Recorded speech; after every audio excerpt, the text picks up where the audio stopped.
Salut à tous et à toutes et bienvenue dans cet épisode gravimétrique. Alors pour commencer, nous allons faire un bref rappel de tout ce qui a été fait dans les précédentes vidéos. Alors on a à partir d'une grille de données gravimétrique obtenue depuis le Bureau gravimétrique international, élaboré une grille d'anomalies de Bouguer. Cette grille d'anomalies de Bouguer a été analysée, différents domaines gravimétriques ont été définis. L'objectif de définir les domaines ici étant de pouvoir faire une distinction nette entre les anomalies données sur la carte de Bouguer et celles données sur le modèle résiduel.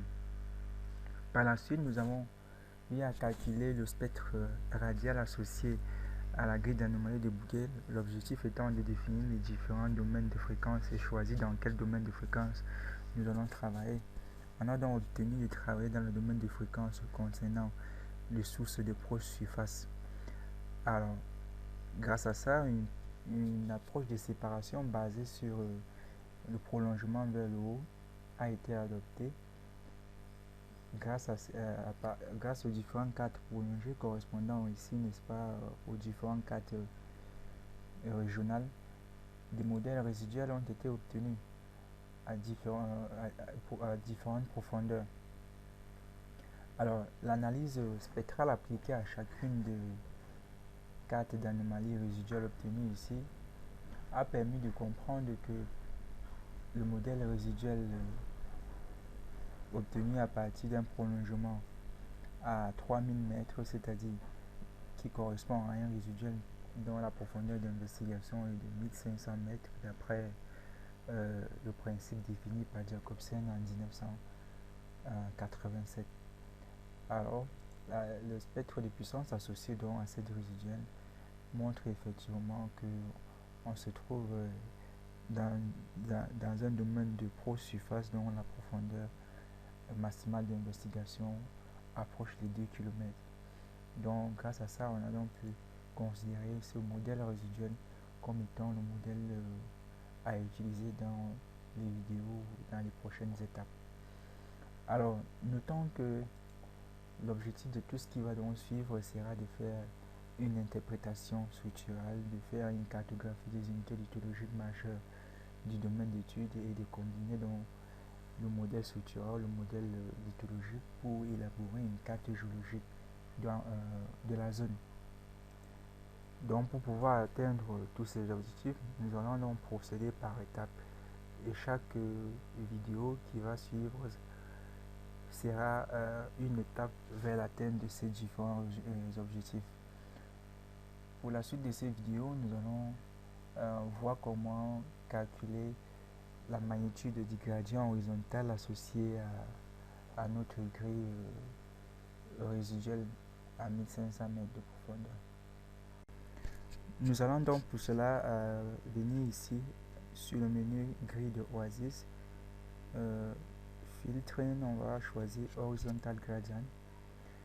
Je tiens à rappeler que dans nos précédentes vidéos, on a longuement débattu sur l'utilisation du gradient horizontal. Donc, on ne va pas ici parler de sa spécificité parce qu'on a déjà eu à le faire dans les précédentes vidéos. Donc, je vous invite donc pour ceux qui n'étaient pas à jour concernant ces vidéos de visiter à nouveau la chaîne.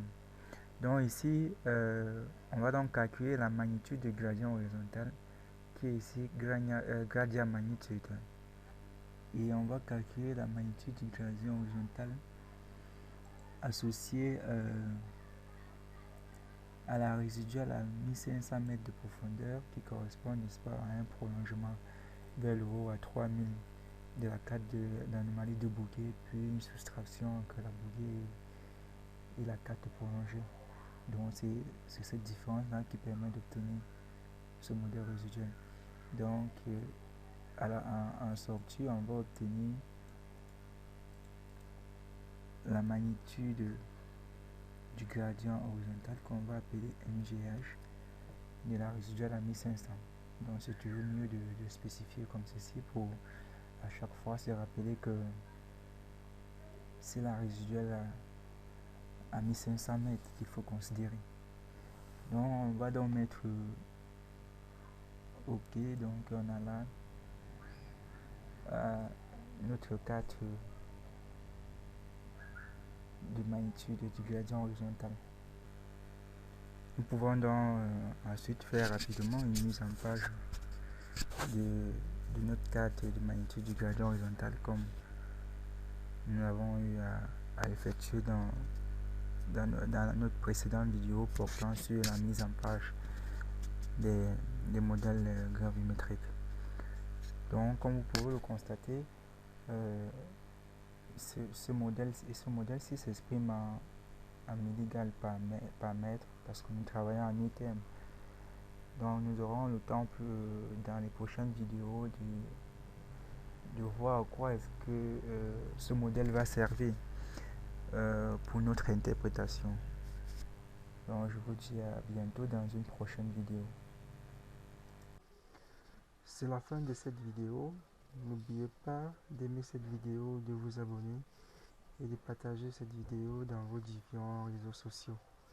Surtout, n'hésitez pas pour tous vos besoins de logiciels, de tutoriels ou encore de formation dans l'utilisation de logiciels de géosciences. Vous pouvez toujours contacter GSDG. Merci et à très bientôt pour une prochaine vidéo.